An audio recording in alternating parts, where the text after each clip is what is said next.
What's happening, gang? It's your boy Retro back again with another reaction video. Yeah.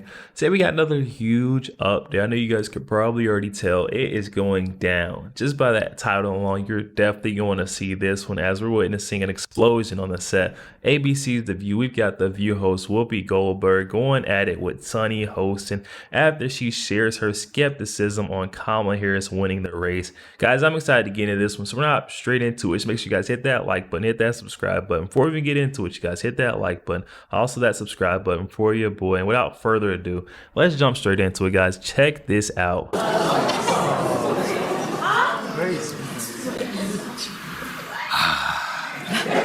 we go. Exhausting. It is exhausting. Exhausting. It's exhausting. Do we say, hey, listen, pronounce her name right, you moron? Yeah. Do we have to keep... No. But it's wrong for Trump to call names. Do we need to say, listen, don't tell people that you want to just get out, because you're not specific about who is going to be affected by all this. So you're threatening people, basically. Yeah. And again, I'm getting tired of it. I'm tired of being threatened by lies and things that don't make sense. And I want more people to pay attention who do stuff in the media, because this man is unhinged. You know, though, in 20... What? I'm sorry. Go ahead, I'm sorry. Oh my goodness, guys. Whoopi Goldberg is so lost. She says she wants folks to pay attention to who does stuff in the media. The media is almost 99% of the time against Donald Trump. It's a 1% chance they're on his side. I mean, what world does she truly live in? And then they're already at it, going at each other. One of the hosts tries to cut her off. Excuse me, I'm talking. So you can tell Whoopi Goldberg is just hard to deal with in person, even if you're on her side. Man is unhinged. You know, though, in 20... What? I'm sorry. Go ahead, I'm sorry. And so I remember having to listen to months of them talking about how old Joe was and how this Joe was. And I haven't heard Jack about the insanity that this man continues to sprout. I know it's good for the networks because they like crazy. I'm tired of it. Yeah. I'm just tired of it.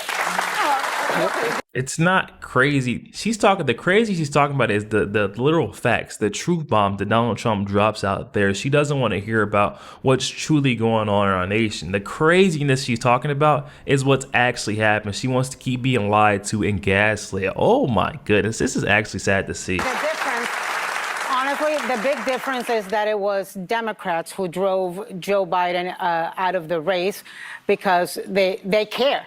Republican supporters of Donald Trump do not acknowledge or recognize or care that he is insane. They just don't, and that he has absolutely no empathy. Insane. But one of the reasons that I broke as a Republican and did not support Donald Trump in 2016 was when he mocked that disabled reporter. I have a disabled brother. His name is Daniel Navarro. He is 60 years old, and he has got the mental skills of a 1-year-old.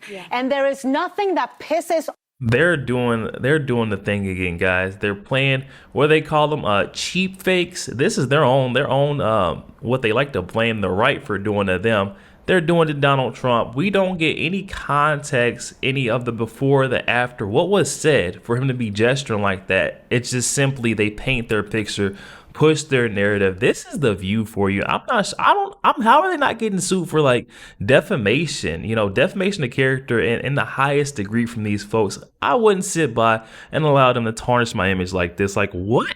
No way. Off the family of disabled people more and disabled people than to have somebody like him bully the disabled. I've seen children mock the disabled. I've seen children do it. I have never seen an adult who wants to be the leader of the free world do it. And so if it's not enough that you've pissed off women, if it's not enough that you've pissed off cat ladies, if you want to piss off 28% of Americans, because more than 1 in 4 Americans have a disability, go right ahead, Donald Trump. Come November, we will remember. Well, and also That was so lame. Oh my goodness. Part bothered me probably the most to its core, because as Maria Town, president of the American Association of People with Disabilities, said, Trump holds this ableist false belief that if a person has a disability, they are less human and less worth dignity.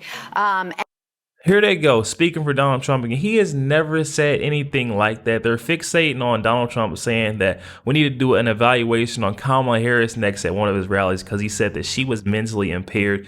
Not a slam at the, mentally challenged community, anybody that's disabled. It was literally just a slam on Kamala Harris saying we need to get an eval for this lady because she may be more impaired than Joe Biden. And listen to the reaction, guys. The picture they try to paint, it's actually insane. Listen to how they go in. A person has a disability, they are less human and less worth dignity. He never said that. And less worthy of dignity. And it goes back to not only the reporter, General Mark Milley, when he had people that had fought in war and were wounded, he said, get those people out of here. No one wants to look at that. When he told his nephew that he should let his son die because his son didn't recognize him due to a disability, that he's showing you so much of his lack of humanity and how he treats people. And that says nothing. I mean, the contrast, again, it comes back to contrast of Vice President Harris versus this man. Well, and on so top clear. of that, I was struck by this point. He's basically sounds like he's advocating for the purge. If you guys have seen the movie, but basically, if you listen to if you listen to the clip in full, he's actually talking at one point about businesses that are behind on rent that police should go in violently. So businesses that have just. Here they go. Listen to the way she words this also. This is very carefully and strategically done. It's more of the fear mongering. They're trying to put fear inside of folks on the left so that they're scared of Donald Trump. You listen to the way she's talking about violently, aggressively. They come in and they just steal everything. Listen to her. Listen to her, guys. Businesses that are behind on rent that police should go in violently. So businesses that have just fallen behind during tough times, that's his vision for America.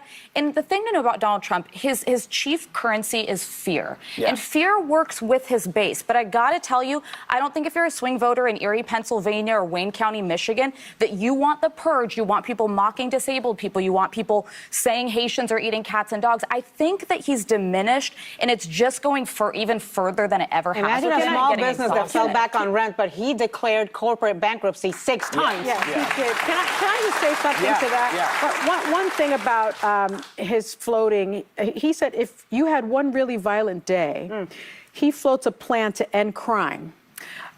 In which he says that the police should be allowed one really violent day in which they could be extraordinarily rough with anyone they suspect of a crime. Now, as the mother of a black 6'2" son. Oh my goodness. Why does she always have to bring race in? Criminals come in all shapes, sizes, forms, and colors, right? There is criminals of all, there's a genre for every different type of criminal. It's not just a 6'2" black man.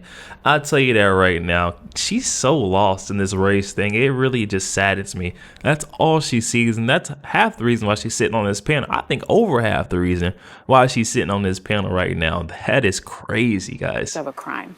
Now, as the mother of a black 6'2" son, we know he's going to send those police officers into black and brown communities and migrant communities. We also know that he believes that police officers should have immunity.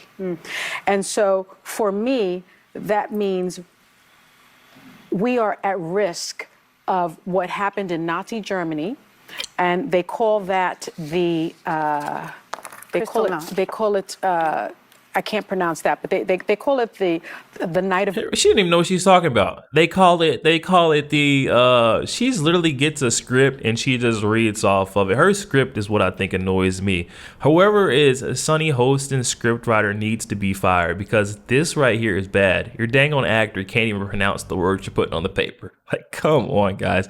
This is getting bad. It's hard to watch, man, but I have to do this in order just to show you the insanity on the other side. There's a contrast, and it's there. Look at this, guys. They call it, I can't pronounce that, but they call it the night of broken glass. Kristallnacht, in which there was a coordinated wave of anti-Semitic violence in Nazi Germany to attack the Jews. And if a person is watching these violent movies and he's talking about Hannibal Lecter and he's talking about the night of broken glass, he's in a very, very dark place and he has a very, very dark vision of America. And I really, really hope that people are paying attention to what he is saying because he is saying the quiet parts out loud. Well, This is exact opposite of what Donald Trump is trying to do. Donald Trump has not said that he's trying to get rid of he's not trying to get rid of a race or anything like that. He's just simply saying if you came here illegally, you got to go back to your country. I mean, that's what they're trying to spin it to. All the way to Nazi Germany. Like, come on, it just doesn't make sense. You hear this? Are you guys hearing what I'm hearing right now? People are paying attention to what he is saying because he is saying the quiet parts out loud. Well, I think people are paying attention. I think everyone is at this place where it's no longer, your shock value is worn off. We know you're going to stay stupid.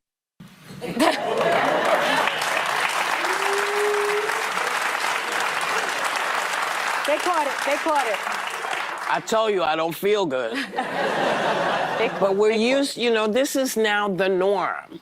I want to know what can we expect from the people we elect that helps us move our lives forward. I don't care about. You hear that? She wants to hear from the people we're trying to elect. How can you move our lives forward? She's not getting that on the left. It feels like Whoopi Goldberg is doing a whole 180 flip, and she's turning on Kamala Harris, Tim Walz right now, saying we're not getting enough of your policies. What you're gonna do for the people? Oh, hold on, y'all. She's not feeling good. She may be feeling a little bit conservative today. Hold on, y'all. I want to know what can we expect from the people we elect that helps us move our lives forward. I don't care about him anymore. I don't. And those of you who love him, keep your love. I have no dislike for you, but I have a dislike for people who are not telling us the plan. Because it's enough now. We need to know. Enough is enough, Whoopi said. Come out with the plan. Come out with your policies. A little $25,000 first-time home buyer, $6,000 for the first year for the parents. That little child tax, that ain't gonna do enough. We need to know what you're gonna stand for as far as true economic policies and that dang on border. Come on now, hey, Whoopi Goldberg. Y'all hear her, guys? She's saying the quiet part out loud. But I have a dislike for people who are not telling us the plan. Because it's enough now. We need to know. So we'll watch tonight. Yo, there we have it, guys. Whoopi Goldberg coming out of nowhere there at the end saying, hey, I'm fed up. I'm done doing, I'm sick. Like, she kept mentioning she was sick. Maybe she's sick and tired of having to cover up and gaslight her viewership. She said, I'm about to tell the truth. If you guys don't come out by the night and tell me something you stand for, a position other than this measly little, bare minimum that you're giving everyone, we're done. I'm airing it all out. Oh my goodness. Thought I'd never see that, and then it wouldn't be a view show if Sunny Hostin wasn't playing that race car. I mean, when is she going to give it up? I'm about ready to go up there on ABC's The View and take her car away so she can't play it anymore, because it is, oh my, you get a hold of Sunny Hostin's race car, it is absolutely beat up. It looks like an old library card that has been through the ringer, but how much she plays it, I mean, it is tired, it's worn out. I'm sure her viewership is tired of hearing her, absolutely just always defaulting to that, because that is not what life is all about, guys. Definitely hop in the comment section though. Let me know your thoughts. Also, make sure you guys hit that like button, hit that subscribe button if you'd enjoy more content like this. Catch you guys on the next one.